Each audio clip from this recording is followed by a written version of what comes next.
Hello, this is Mr. Rogers. This is part 3 of our Edmodo installment. So let's get started. In this installment, we're going to be talking about and demonstrating how to do alerts, assignments, quizzes, polls, and maybe even working with the library. All great features of Edmodo and can help you design a very neat portable mobile classroom. So let's get started. At the top, you'll see here is all those little features I was talking about. The note is actually the post, so that's there. The alert, so let's say I wanted to make an alert. Let's say, oh my goodness.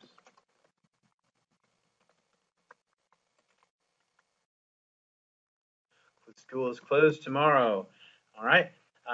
Just like with any post, you would type in the name of the group you want to post it to. So if you have a lot of classes, I could not only do ECS lower school, but I could do the 4th grade. If I have 4th grade students, you might want to name your classes carefully, but I could add a lot of groups here, as many as I want. And that way it's kind of a bulletin. Wow, bam, this is happening. Or don't forget to wear this tomorrow, dress uniforms for your class.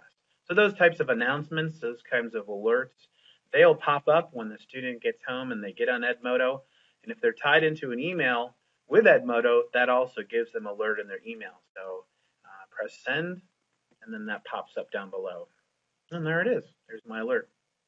Another nice feature about posts, alerts, assignments, quizzes, or polls is that you can come back and you can either delete them, you can edit them, you can link them, adding a post to the library, or you can do a public send. So that's kind of neat.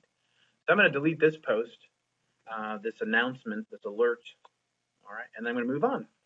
The next thing would be an assignment. Oh, this is so cool. I mean, I wish I had this stuff when I was teaching social studies, blah blah, years ago. So in the assignment, you put in a title. In this case, our title is going to be joining groups, because that is your assignment. All right. Describe assignment. Teachers join Edmodo groups for PLN development. Done. Okay, so that's cool. We got that. I can set a due date. This is neat. Press Wednesday the 3rd. Okay, I can also attach a file, so I can upload it. I can actually upload it on the server, save it for later. This might be great for even newsletters. You can send those out, so you can attach files. You can do a link. I can do a link right now, so you can see how that looks. You have 2 boxes to put in here. So for our groups, I will show you, or have shown you, this wonderful PLN page, lots of professional learning groups here. Copy the link at the top. Okay, so, oh, and let me show you that so you'll see the link. Copy the link at the top.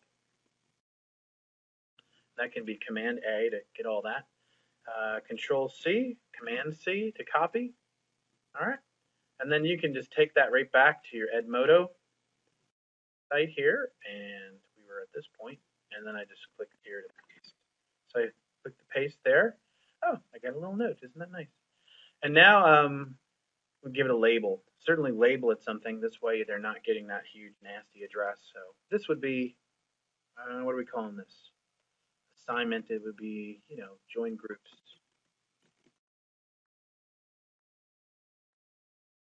Press attach. And now you'll see it down here with a little link next to it. So I have my joining groups. I have a little description.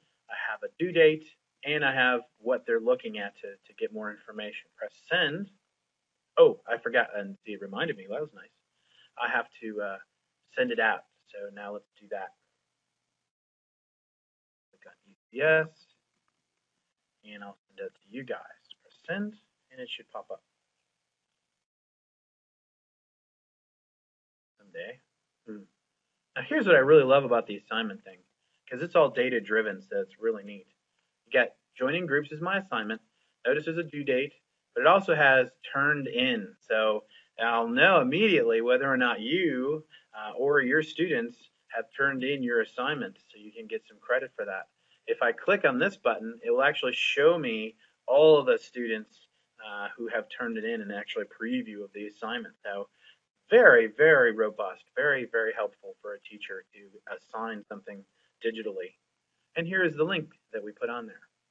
Again, if I want to delete it, I just come up here and say, oh, I didn't mean to put that assignment. And, oh, this is really nice. Check it out. So warning. So it just says, are you sure you want to delete this? Because it is it's going to remove all the work, all the grades for student submissions. So this action cannot be undone.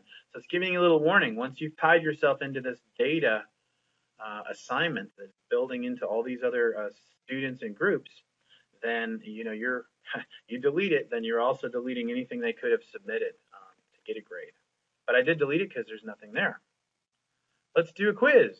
Quiz is pretty easy. Just click on quiz, click create a quiz.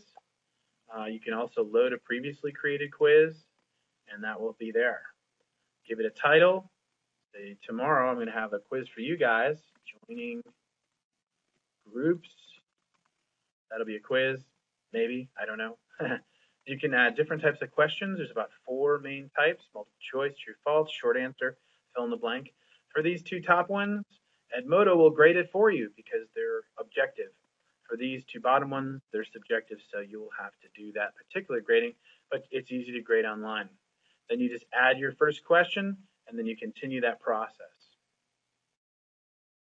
Let's go back, and I'd like to show you a couple other things before this session is over. Polling. Polling is very cool in the classroom. Kind of like what the Promethean boards have with the active inspire little eggs and things like that. You can poll it here too. So you can click on poll, and then you just put in your question. I happen to have a couple of questions prepared, so let's just see here.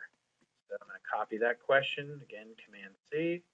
Put my question here, Command V, and then I know yes or no would be an answer.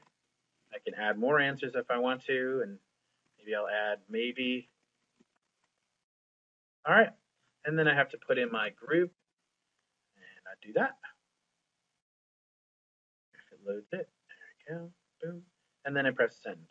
And now that's a poll that you'll come and take. All right, let's take a look at that. Ah, look at this.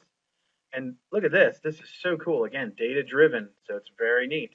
Your poll, you get immediate. I mean, as soon as the kids start doing it, you can refresh your votes, and you'll see these little bar graphs start growing right in front of you. Maybes, yes, no's. So tomorrow when I do this session with you, you're going to love this polling feature with your students because you get an instant feedback and something you can save and share out to parents and give opinions in the classroom on certain things. Very, very exciting. I love that. Okay, and that's the polling feature. And then again, if I want to delete that poll, I can delete it, or I can share it, I can tag it, and save it for later, put it in the library. Speaking of libraries, this is the last section of this particular tutorial. You'll see it down here. It's called folders on the right-hand side pane. You just click create and share folders with this group in the library. I like the library because it is a reservoir of resources that I can use anytime I need to. Okay, and it's really nice if you can tag your things here. You can see that you can sort stuff out by file, by link, and I've just got all types selected here. So it's showing you links, it's showing you some files, and so, but I can do a lot. You can create folders, and I need to do that actually, as I haven't made a folder. I need to make a folder for my robotics team. I need to make folders for the groups that I share with some of my classrooms, my teachers here. So, and maybe even a chess folder for my chess students. So, how do you add to the library? Just like this. Click the Add to Library button, and you can either add files. So, let's say you have newsletters. You could create a newsletter folder. You could upload your newsletter every week. Let's say you had resources that were something that were a PDF or a Word document. Those things can be uploaded here into a folder. You can also have an entire folder full of links. So you can put links and load them into your library too. Okay, well, that's about it for this session. Thanks a whole bunch for listening, and I hope you enjoy Edmodo as much as I have. I think for a teacher, it's the most amazing thing for professional learning and for creating portable classrooms that are virtual here and outside of the school. Well, let me know if you have any questions, and